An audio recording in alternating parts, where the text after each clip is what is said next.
Hello and welcome to SEOpledge.com training videos. Today we're going to go over the search engine optimization process. These are essentially the top 10 things that we do to help any client move up on the search engines. So I'm going to just discuss briefly the initial analysis that we go through, maybe some social bookmarking that we might do, link popularity, which is essentially backlinks. Backlinks are essentially links that are pointing back to your website. So if you have a YouTube channel or maybe a Twitter account and you put a link on that website that points to your website, that's essentially a backlink. So quickly, just to get into this, the initial analysis, what we do is we use a tool, and what that tool does is it gives us the information on the website of the ranking. You got the ranking here. You got the trust factor. What is a ranking? A ranking is essentially similar to the Google page rank. It's a 0 to 10, so the higher the better, obviously. So in this website, it's a 4.69 for the URL, lovesac.com, and for the whole entire domain, that's every page involved in this website, it's a 5.10. So what we would do is take this information and then obviously try to build onto that. It also gives you a lot more information about backlinks and anchor text and all that good stuff. So we take that information, and then what we do is we look at the keyword research and analysis, which what that's going to do is a client would give us a bunch of search terms, maybe 15 to 20. Then what we would do is plug them into one of the Google AdWord tools. So let's just say for this company, we'll stick with the same company. Maybe they want to be number one on beanbag, sectionals, beanbags. They even have sectionals. So I'm going to take that. I'm just going to do a search. Once I click that search button, it's going to tell me the amount of times that these keywords are searched for. So if you look at this, competition is fierce for beanbags. You can see the different competition levels. So this is the most competitive keyword out there, high competition. And then it gives you the global monthly searches and the local monthly searches. So local for this situation is going to be United States, and global is obviously global. So right now, beanbags, actually let's just click on local monthly searches. So the best term for them to be number one is beanbag.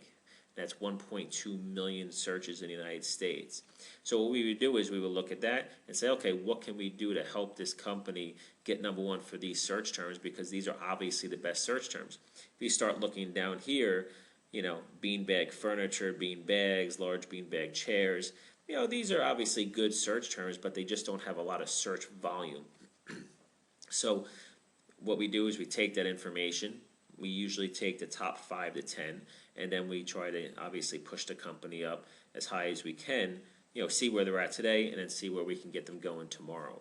So that's the keyword research and analysis. Then you look at your competitors. We do have some tools that do that as well. What you want to do is essentially take the keywords and see what the competition is doing. Maybe look at, maybe if we just pull it up real quick. So in this case, for the term beanbag, which is the most popular. So here what you'll see is lovesac.com is already number one for beanbag, and then you'll look down, you got beanbags.com, you have the shopping results, the Google Maps, you have Amazon. So as you can see, this is a very competitive search term. Got Wikipedia, Overstock, JCPenney, a lot of big companies. Now, most times people will be like, wow, you look at the competition, maybe we'll try to find a different search term to get up there on. But, what you would do is look to see what the other companies are doing, look to see who your competition is, and then see if it's worthwhile to compete. Next thing is your sitemap and RSS feed inclusion. Essentially, the best thing you can do is set up a blog these days. Setting up a blog makes it very easy to connect that blog to the search engines. Search engines love blogs.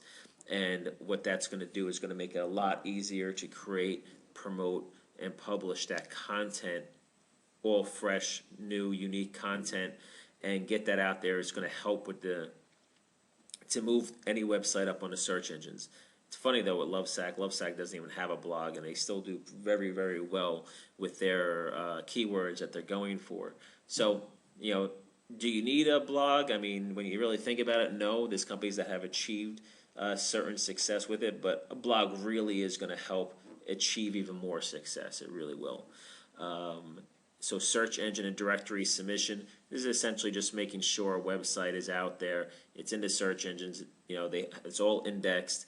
There's not really a tremendous amount of work to do for this anymore, because search engines have the technology and everything set up to just pull the websites in. But of course, you want to make sure everything's done correctly. There's other tools you use like Google Webmaster Tools, Google Analytics, Google Maps, all that stuff that you really want to set up correctly to make sure a website's done.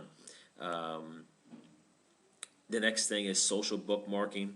This is really setting up Twitter. You have Twitter, YouTube, LinkedIn, Facebook are the top 4. There really are a lot more that people kind of forget about. Here's a list. You have here, Twitter is number 1. You have dig.com. You have Yahoo Buzz, Reddit, StumbleUpon, Delicious.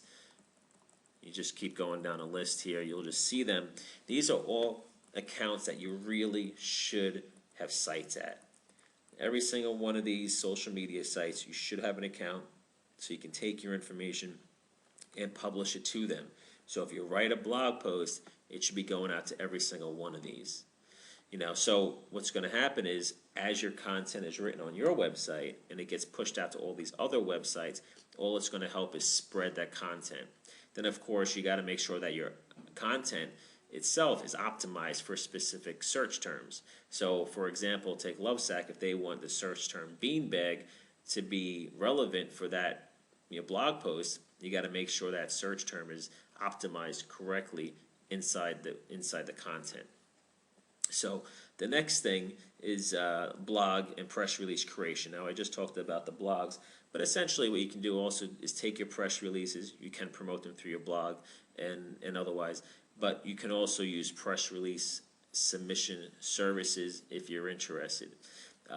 We do that to an extent. We really do it more for article submissions than press release submissions, but there are other services out there that you could utilize. But essentially the biggest focus would be making your website the main website of where all that content comes from. That's very important.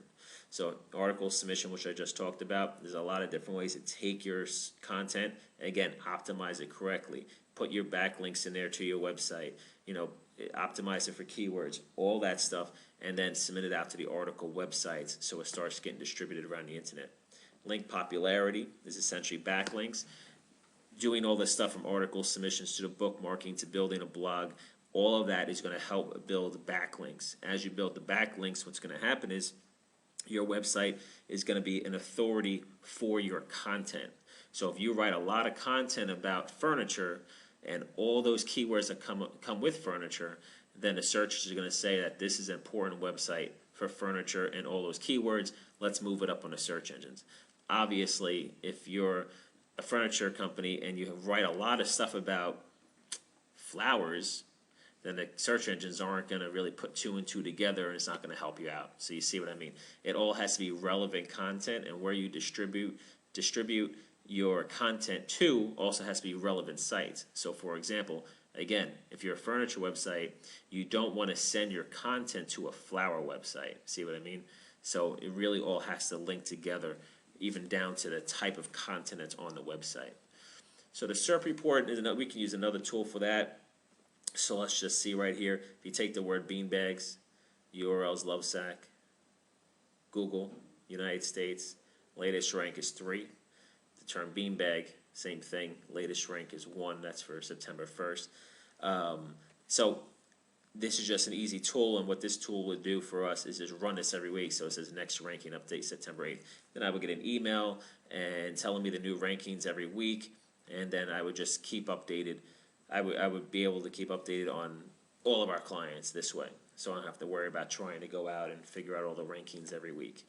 So that's just a simple way of that. And that's really it for this video. So if you have any questions, feel free to check out our website at SEOpledge.com.